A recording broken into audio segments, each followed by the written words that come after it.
Hakadosh Boker Or, Daf Yomi Masechet Sanhedrin, Daf Pechet Amud Aleph 88A1.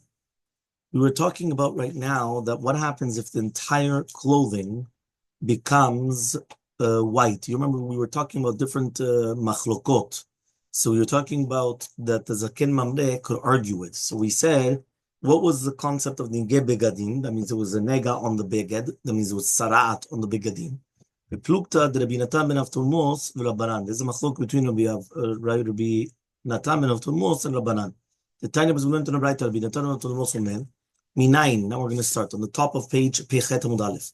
Minayin lefrichat begadim she Torah. How do we know if the entire beged becomes with tzaraat that it's going to be Torah? So it says ne'emra karachat begabachat binyan adam. It says karachat and gabachat by a human being, and it says by clothing. Just like over there, if the entire human being becomes covered with tzaraat, parach bekulo is going to be tahor. So to here, if it's going to be parach bekulo, it is going to be tahor. Okay? Divrei. Now, when it says divrei rivo bisharecha, you remember we were taking the pasuk and we were dissecting it. So it says divrei. What is divrei? These are arachin, charamot, ekdeshot. So arachin, what is arachin? The plukta de Rabbi Meir v'Rabbanan. This is the machlok between Rabbi Meir and Rabbanan. The Tanya was learned on the Raita. Hamarich pachot miben chodesh. Imagine you're going to take the value of a child, right, of an infant, which is less than a month. Rabbi Meir comes and he says, no, you do have to come and take the value and give it to the Bet HaMikdash. Chachamim say, eno klum, it's nothing. Right, but according to them, there's no value because it's less than a month-old baby. Less than a month-old baby, there's no value. So again, basically every single time that we're bringing down these machlokot, it was in order to prove that there is a case where there's going to be a machloket. So if the Zaken Mamre paskins one way, we're going to go the other way, right? That's going to be a problem. Charamim, where's the charamim? Cherem. Plukta Rabbi Yehuda b'Mitera v'Rabbanan. This is machloket Rabbi Yehuda b'Mitera and the rabbis. The Tanam, as we learned in a Mishnah, Rabbi Yehuda b'Mitera omer, Setam charamim. Whenever we're talking about stam cherem, goes lebedek habayit. Bedek habayit means that they come and they have to do renovations on the Bet HaMikdash. It's called bedek habayit. Okay, chizuk binyan Bet HaMikdash. Shneimar b'zitz ha'pazuk kol cherem kodesh kadashim hu la'Hashem. Chachamim omniim, no, stam charamim, they go to a kohen. Meaning the kohen is the one that benefits from the stam cherem. Im ken, why? Shneimar, ki stea cherem lakohen tiyah chuzato. Im ken, matam ulomar, kodesh kadashim hu la'Hashem. Shechal al kodshei kadashim ve'al kodashim kalim, which means that they are becoming Kodshei Hashem as well. So therefore, whether it's going to be Kadashim Kalim, Kadashim, Kodshei Kadashim, which are different types of Korbanot, right? So therefore, that also belongs to Stam Charamim, to the Kohen. Okay, that was Arachin. Hekdesh. What about now Hekdeshot? The Plukta de Rabbi Eliezer ben Yaakov v'Rabbanan. This is the machlok between Rabbi Eliezer ben Yaakov and Rabbanan. Titania was learned to the right. Rabbi Eliezer ben Yaakov omer. Afilu, even if it's going to be Nora shel Ekdesh, even a small fork of Ekdesh, which was made out of gold, 10 people need to come in to redeem it. We know that when you wanted to redeem something of Ekdesh, right, you need 10 people, and one of them is going to be a Kohen. So therefore, what happens is, it says, even if it's going to be mamash, a small little tiny fork, right, you would need this. Okay, so he says over here, she'im yivdeh adam davar metaltel miyad ekdesh l'ideh shlosha bnei adam. According to Chachamim, it's going to be okay, and it goes out to Chulin, you're allowed to use it. But according to Rabbi Eliezer ben Yaakov, you need 10 people to do it. Okay, because it's still kodesh until you have 10 people that are coming and redeeming this item of ekdesh. What is rivot? Rivot zu ashkat sotah. This is drinking the waters of the sotah waters, or arifat eglarufa, where remember when a sotah, obviously, she's being suspected of infidelity, so she has to drink the waters. The eglarufa is obviously what's happening is that they, obviously somebody died, and they didn't know, right? And they didn't know who killed him. So they have to bring an eglarufa, the closest beddin. Tarat metzorah, or the purifying of the metzorah. Hashkat sotah. When it says Hashkat Sotah, Beplukta de Rabbi Eliezer Rabbi Yoshua. This is the machlok between Rabbi Eliezer and Rabbi Yoshua. The Tanam, as we learned in the Mishnah, Hamkaneh leishto. If somebody is going to warn his wife, don't be alone with this person, which means that's kinui. Kinui is tira. Remember, kinui is the first stage where he tells her, he gets jealous, as if to say, or he's telling her, do not be alone with this man. And then stira is when she actually secludes herself with this man. Rabbi Eliezer says, she has to do the kinui with two witnesses, but then to give him to drink, it's even enough one witness. Or al piatzmor, even through himself, which means that he himself was the one that came and testified that she was by herself. That means he doesn't have witnesses. He himself saw her that she was by herself. No, he says, no, you always need two and two.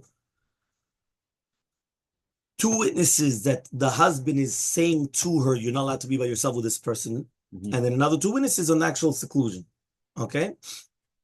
What is the igla rufa igla? Beplukta, Rabbi Eliezer and Rabbi Yaakov. This is the machlok between Rabbi Eliezer and Rabbi Akiva, sorry. Tetznam, we learned in the Mishnah.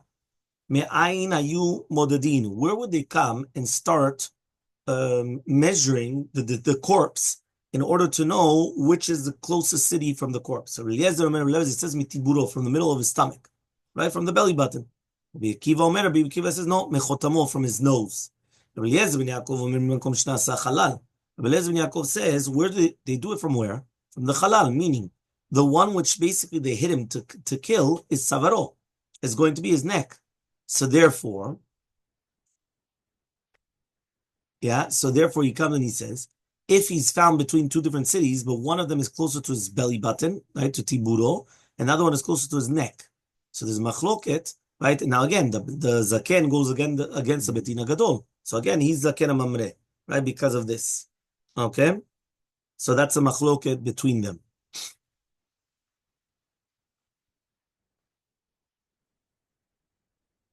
Okay, where's the ikar chiyut of the human being? Is it in the stomach because that's where it digests the food and therefore that's where it's giving the nishmat ruach chaim? Or is it going to be the nose, that's where he's breathing and that's what's giving him the oxygen to live? That's the machloket over there. Fine. Ta'arat mitzorah, purification of the mitzorah. Plukta, this is the machloket of Shimon v'Rabbanan. The Tanam, as we learned in the Mishnah. En lo bohen yad or bohen regel or ozen. What happens right now if the mitzorah does not have the right big finger, right, the right thumb, or the right big toe, or the right earlobe? So now, where are you going to put now the blood of the Asham in order to purify him? En lo tahara olamit, so therefore he can never become pure. Rabbi Eliezer says, noten lo al mekomo, you place it where it should have been. V'yotzen, he's going to be Yotzei Chovah. But Shimon says, no, you give it on the left one. Noten al shel small, meaning it doesn't matter which one, whether it's going to be everything is going to be on the left one. V'yotzen, he's going to be Yotzei Chovah. So three-way machloket. Either he can never become pure because you can't put it right there, or you put it where it was supposed to be, or you just do the left. Okay, three-way machloket. So again, if the zaken mamre comes and he paskins like the wrong one out of these three, so again, he's considered a zaken mamre. Bisharecha, the last one, right? What was bisharecha? Leket shichal pe'ad. Ditram was leket. What is leket? Ditram was learned in the Mishnah. Shne shibulin is leket. Shloshain and leket. When he comes and he has two shibulin, two stalks that fall on the floor, so therefore it's considered leket. But if it's going to be three, it's not considered leket because it's a big amount. What is shicha? Shne omarin shicha. Shloshain and shicha. If there's going to be two bundles, then it's shicha. If it's three, it's not going to be shicha. Ve'al kulan bet Shammai omrim, bet Shammai come, they say shalosh le'ani, arba le'ba'alai, meaning there's a machloket, you say two or three. Okay, that's the machloket between them. Okay, peah, what is peah?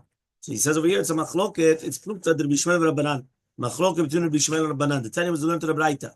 Mitzvat peah le'afrish min hakama, the mitzvah of peah lechatechila is to separate from the grain which is still in the field before they come in there, before the katzir. Lo yifrish min hakama, if he did not come and separate the peah when it's there, yifrish min ha'omarim, they're still going to separate when it's already after they reaped it. Lo yifrish min ha'omarim, if they didn't separate it from the reaping, yifrish min hakli, you're going to do it from the pile, right? Ad shelo milcho, until they didn't come and they didn't organize the pile, right? So then what? So then milcho me'aser, right? He's going to take off the maser and then he's going to give it to the ani, the peah.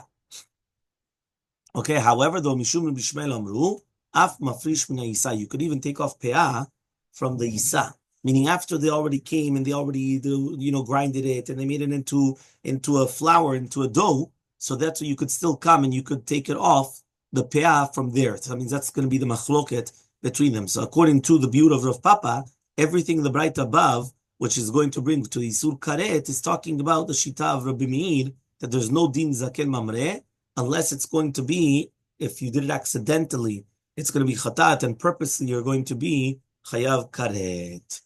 Fine. Shlosha bate dinim.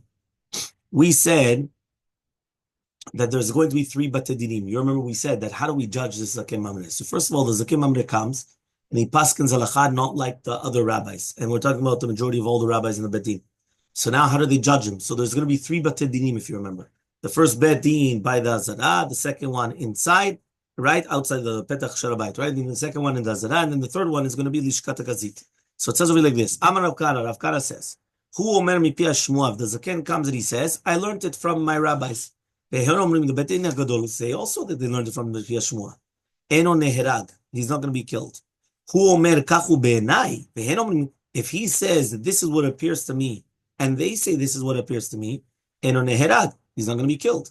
And all the more so if he says that it's from the Shmuah, they say this is what they appears to their eyes. Mm-hmm. So when is he going to be killed? Meaning the only time that the Zaken Mamre will be killed is that if they come and they say that we received this as a tradition from our rabbis and going up, and he says this is what it appears to me. Because he taught it not as a teaching, as a... Because he said it as a... No, but the difference though is here is that the fact that he's saying his own opinion, Kach Nira Be'enai, against the Masoret of the rabbis, and they have a Masoret, that's why he's killed. Because if they both have a Masoret, he's not killed. If they both speak about logic, he's not killed. The only time he's going to be killed is if he says Kach Nira Be'enai, this is what it appears to me.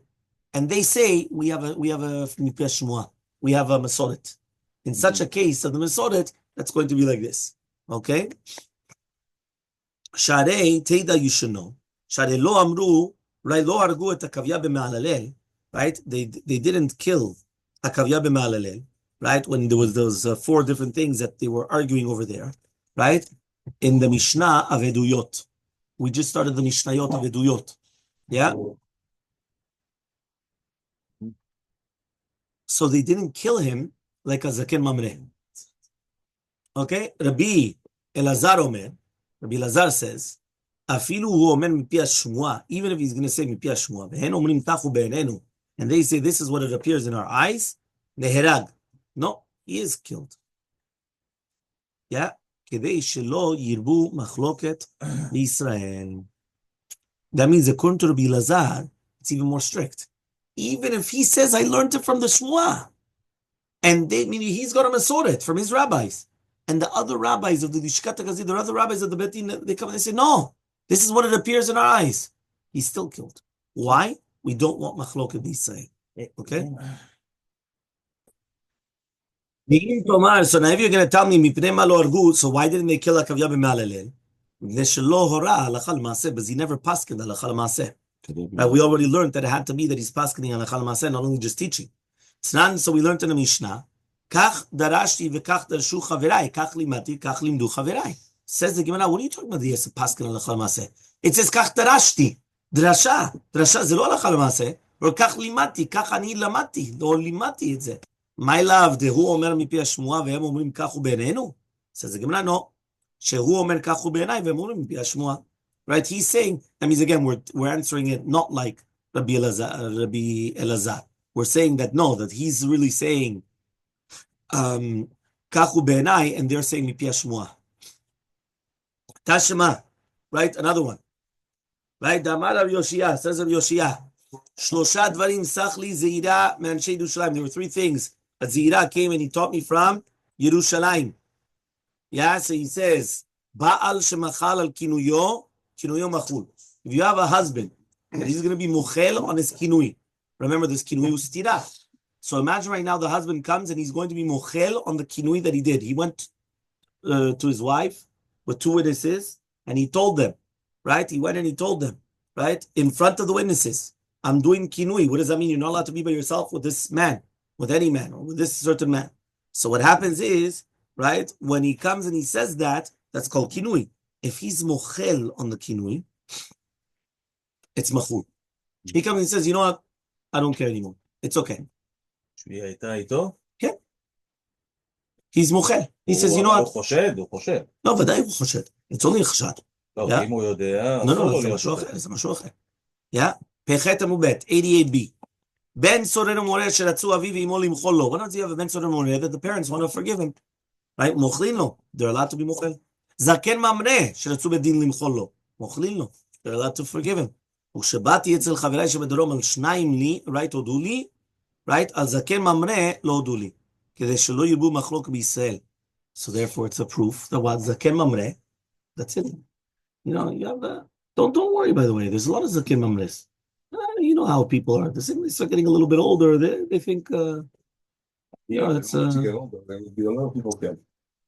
tiyufta. So says the Gemara, it's a tiyufta. Why is it a tiyufta? He says this Braita is going to Shtat Rav Kahana that he wasn't obviously suspecting of the machlok b'Yisrael. So Tanya, so we learned in a Braita. אמר רבי יוסף, says רבי יוסף, מתחילה לא היו מרבים מחלוקת בישראל, אלא בדין של 71 יושבים בלשכת הגזית, ושני בתי דינים של 23, אחד יושב בפתח בהר הבית, ואחד יושב בפתח הזרע. You remember we said at the beginning, they weren't being מרבים מחלוקת בישראל, because you had the 71 דיינים in לשכת הגזית, then you had the other two בתי דינים of 23, one of them on פתח הר הבית, and one of them on the זרע, the entrance to the הזרע. ושאר בתי דינים של 23 יושבים בכל עיריות ישראל. Then you had other בתי דינים always of 23. When they used to ask from the Bedin in the city. Im shamu, if they knew the halacha amruleh, they used to tell them, and if not, they used to go to the next city. Im shamu, if they heard, so then that's fine, amruleh. Im lav, if not, they used to go to the one on the Petach Harabait. Im shamu amruleh, if they knew, they used to tell them, and if not, they used to go on the Petach Hazara. If right ve'omer, and then they say, kach darashi v'kach darashu acharai, kach limat kach limudu acharai. Im shamu amruleh. If they listened, so then they used to tell them, and if not, Elu ואלו, everyone used to go to the לשכת הגזית, ששם יושבים מתמיד של שחר על תמיד של רביים, ובשבתות ויומית יושבים בחיל, they used to sit in the חיל, נשאלה שאלה בפניהם, they used to ask them, אם שמעו, אמרו להם, ואם לאו, עומדים למניין, they used to come and they used to start making counts. רבו המטמאים תמיהו, רבו המטהרים תארו, if they have more majority people are saying תמי, it's תמי, if it's majority saying טהור טהור, משרבו תלמידי שמיים והלל, ושלא שימשו כל זכם, once they had too many תלמידים of שמיים והלל, that they didn't do enough שימוש, Rabu Machloka B7 Asot Torah Kishte Torah. Then it became like mamash, like two Torot. So you see from here that the reason why there's so many Machlokot is only because the Talmidim were lo meshamesh kol tzorchehem. Meaning it's a problem with the Talmidim. Why? Because if it was that the Talmidim would learn properly, so there wouldn't be as many Machlokot. But the second that there became... right, exactly, שמש את רבו. אוקיי, הוא לומד מעשי. בדיוק, אז בגלל שהם לא עשו את זה, that's why they're machloket. Because at the beginning, there was not that many of the machlokot between the Bet Shammai and Bet Hillel. Right? But the second that they didn't do enough shimush, that's when all of a sudden there became too much problems, too many problems. Okay? Misham, from the Bet Din HaGadol, kotvim v'shulchin b'chol mekomot. They used to come and write igarot to all the betins, you know, because that was the Bet Din HaGadol. That's the great Bet Din. That's where they used to come. Kol mishu chacham shval berech. Anybody that's chacham, Shval Berech, which is a Nav, the dat of Yochanan, when everyone loves him, Yeheh Dayan Beiro, should be a Dayan in the city. Misham Ma'alin oto la'arbait, they used to come, they used to bring them up to Arbait, Misham Lazara, Misham Lishkat Razit, right? That means basically he used to go up. They used to start becoming Dayanim in the city. Then afterwards to the Arbait, then afterwards to the Zara, then afterwards to Lishkat Razit. It means it was a process. זה לא מיום אחד פתאום הוא נהיה דיין בדין הגדול. You understand? He first starts a Dayan in his city, then he becomes... He has to go up, he has to be promoted. Shalchu mitam, they sent from Eretz Yisrael. Ezu ben ha'olam haba. Who's getting olam haba? So they answered, Anvatan, Shval Berech, Shaif Ail, Shaif Enafik. Somebody that is going to be an Anav, and Shval Berech, which we also said was Anav. Here it says, Anava shiflut haruach b'primuto shel Adam, and Shval Ruach is hachna'ah, b'tnaguto ha'chitzonit. So it's also the way that he acts outward, not only internally, outwardly. So he says, Shaif Ayil, Shaif Benafik is Kafuf Nichnas, Kafuf Yutze, which means that he even walks with Anava. He's always learning Torah, he's never machzit Torah to himself. Yahavu Berabbanan and Nehon, so they went and they started looking at Rav Ula Bar Abba. Why? Because he was mamash with a lot of midot tovot, so then they came and they started looking at him, that he's a ben olam haba. אוקיי? זה שפל ברך, שפל קומה, מה ההבדל ביניהם? אמרנו, ענוותן הוא שפל ברך, ענב זה ענב, אבל זה בפנים, שפל ברך זה מבחוץ. זה שפל קומה? לא כתוב. לא, אני יודע שזה... משם זה איך שהוא הולך, שזה השלישי. שייף עייד ושייף נפיק. הוא כפוף, הוא נכנס כפוף, זה משם השפל קומה. כאילו ההליכה שלו. הליכה שלו, כן. כאילו... Fine. Two dots. בדיוק. Two dots, נקודותיים. חז"ל לעירו ושנה. What happens if the zaken goes back to the city and he starts teaching the wrong way, his way. So תנו רבנן ונורן תנברייתא, אינו חייב את שיעשה כהורתו. They're not going to be חייב until they actually do like his action. או שיהיה לאחרים ושיעשו כהורתו. Or he's going to pass him to other people, right? And then they're going to do according to his psak. Meaning it's not just enough that he give the psak. They have to actually act according to his psak, and it's going to be wrong. So Bishma Yureh La'achirim, I understand if you're going to be Moreh La'achirim, Yasu Keorato, they're going to do like Keorato, Mikara, Lav Barktalahu, because at the beginning, right, they didn't need to kill him. The Hashta now, Barktalahu, right, it is going to be Barktalah. Ela Shiyaseh Keorato, but they're going to do like Keorato, Mikara Nami Barktalahu. He said at the beginning also is going to be Barktalah, he's going to be Chayav Mita anyway. So Hateinach, that's going to be good. Hecha Deoreh, Bechelev Dam, if he's paskening on Chelev and Dam. To Mikara, at the beginning, there's no death penalty for that. Right? So he says, but now, once he became Zaken Mamre, now yes. But if he's anyway paskening on Chayve Mito Betin, Mikara, so then even for the beginning, he's going to be Barkatala. So says the Gemara, Mikara by Hatra, you always needed Hatra at the beginning. Hashta, now that the Sanhedrin came and they paskened against him, now they don't need Hatra. Meaning, at the beginning, in order to be Mechayev to Mita, on such an Avera, you need Hatra. You need warning. You have to always warn before killing. Once the Betin give a psak, and now this Zaken Mamre goes against them, there's no warning anymore. You don't need a warning. Okay? Mesit. Telo ba'ayatra. What about Mesit? Remember the Mesit and the Mediach, these are the people that convince other people to do Avodah Zarah. The only difference is Mesit is to an individual, and Mediach is going to be to the entire congregation, right? The entire city. So he says, what are you going to say there? You also don't need Hatra. So he says, Mi'ikar at the beginning, if the Zaken would have given a reason, they would have actually accepted it. But now that he paskin against the Betin, they don't even listen to him anymore. Right? Because basically, he's going to be chayav mita on the fact that he's rebelling against them. Okay? Mishnah on the bottom of Pechet, Amud Bet. Chomer b'divrei sofrim b'divrei Torah. There's a chumrah by Zaken Mamre, more by Dinei Sofrim, by Mitzvot Rabbanan, even more with Divrei Torah. Haomer en tefillin kedei la'avor al Divrei Torah. Imagine a person comes and he says there's no mitzvah tefillin at all. Now why does he do that? In order to be over a mitzvah Torah. He's going to be patur. Why? Because such a hora'ah, even little children know that. So it's not even considered that he paskent. Huh? Yeah, everyone knows there's not. But if he starts saying chamesh totafot instead of arba, meaning that there's 5 boxes, like 5 compartments, there he's going to be losiv, there he's going to be chayav. Why? Because that's on the Rabbanan. So there's a chumrah on the Rabbanan more than a doraita. Because on the doraita, everybody knows, even a child knows that there's tefillin. But once the Rabbanan, that's when a person gets punished. Says the Gemara, Amar Rabbi Elazar, Amar Rav Oshia, says Rabbi Elazar, name Rav Oshia, Eno chayav elal davar sheikaro midivrei Torah, v'pirusho midivrei sofrim, v'yesh bo leosif, v'mosif kore'a. So he says like this, when is the Zaken Mamre going to be chayav? He's only going to be chayav that ikaro comes from the Torah. So, for example, tefillin, ikaro min Torah. But the pirush is coming from divrei sofrim. Meaning, where is it written in the Torah that there's 4 boxes? It's not written. Right? Which one? It's the Rabbanan. Exactly. So therefore, ikaro is min Torah. The ikar mitzvah tefillin comes from the Torah. Pirusho comes from divrei sofrim. How do you do it? That's divrei sofrim. Right? Yeah, exactly. It's just but it doesn't explain to you what it is. Right? Maybe tefillin or I don't know what, little tiny, I don't know what, keys that you put here. How do you know? It just calls it totafot. It calls it, but how do you know what they are? So that's pirushot divrei sofrim. Yesh bo leosif, and you could add. But he says, but if you do add, it's going to make it worse. So therefore, in such a case, right, that means it is shayach and mitziyut to add, and he does that, it's going to make it worse. That's when he's going to be chayav. So he says, right, what he says is only going to be tefillin, right? So what, that's the only case where you could have it? So the Gemara says, Liba de Rabbi Yehuda, this is according to Shittat Rabbi Yehuda, that he says you're not going to be chayav unless it's going to be davar ikarom in Torah, divrei sofrim. So ask the Gemara, vayika lulav. What about lulav? Lulav ikaro is mina Torah, right? So he says upirusho is midivrei sofrim, because again the kavanah is that you have to take the etrog, the lulav, and the adas and the ravot. How do you know if to do that? In the pasuk it just says ukachrem lechem yom nishon. How do I know what each thing is? I can add an extra thing, right? V'mosif korea. So says the Gemara, belulav my sviralan. What does he hold? If you say that lulav does not need to be tied together, right? That means you don't need eged, you don't need to tie it together. So each one is by itself.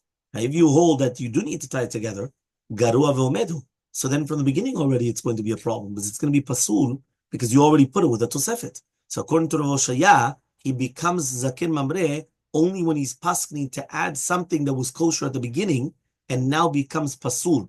So it comes out that the lulav is going to be chaser to become a zaken mamre according to shitat Rabbi Yehuda. Again, according to the shita. So ask the Gemara, what about tzitzit? Tzitzit ikarom min Torah, and the pirusho is midivrei sofrim. So he says v'yesh lo sif and v'mosif korea. So answers the Gemara, but tzitzit, how does he hold? If you're going to tell me now the kesher elyon lav doraita, that the first kesher is not going to be doraita, remember we already said that it is doraita. Meaning when you take the tzitzit on the bottom and you put in the hole, you put in the strings, and you make the first knot. That first knot is doraita. Yeah, right. You come at the bottom, you come and you make a knot. That knot is doraita. So he says if you're going to hold the kesher elyon is not doraita, so each one is by itself. Which means each one of the chutim, right, is not going to be doraita. So each one is by itself, and they're not together. The if you're going to tell me the kesher elyon midoraita, Teta Mudalef on the top, 89 on the top, the kesher elyon is doraita, so garov omed. So then it's already bad from the beginning. So if he's not going to be chayav according to that, so says the Gemara, one second. If you just now told me that it can't apply to tzitzit as well, if so, tefillin nami, same thing with the tefillin. If you made 4 boxes, which that means it's going to be kosher, when you put another one on top of them, each one is by itself. If you did from the beginning 5 batim, garua ve'omedu, so then obviously it's not kosher from the beginning. So he says, Ha'amar Rabbi Zera, says Rabbi Zera, baita chitzon she'eno ro'eh et ha'avir, pasul. So the Gemara is going to come and talk about that there is going to be 4 batim, and then you're going to add on an extra one. Rabbi Zera says that when you have baita chitzon, meaning the outer of one of the 4, that it does not see anymore the avid, which means it's going to be considered completely covered on the side. It's going to be pasul. So if at the beginning you did make 4 batim, and afterwards you went and you added another one, it becomes pasul, even though it's not considered a tosefet, because now you're covering the outer box, and therefore it does not see the avid. It does not see the air. Okay, here it says that it's talking about that chiberet habayit chamishim lifnim bedevek or betfilah. So it's mashma that if you're not going to connect them and you just put it beside it, it's not going to be posel. But if you did connect them, so now it's going to be posel. So that's the case of the tefillin. So anyway, our minhag is to cover the tik of the tefillin to make sure that you're not going to, it's not going to get ruined or whatever it is, and we're not going to suspect for riyat pnei avid, kivan she'enu mechubar labayit, it's not connected to the bayit, and it's not going to be vatlo, right, that it's going to be there forever. That's why nowadays we cover it. Why do you cover the top part? Right? Why do you cover the tefillin, the box, whether it's a box or the little tiny rubber thing nowadays? But why do you cover it? In order that it doesn't lose it's not ro'eh pnei avid. It's not seeing the thing. It doesn't matter. It's still going to be kosher in such a fashion.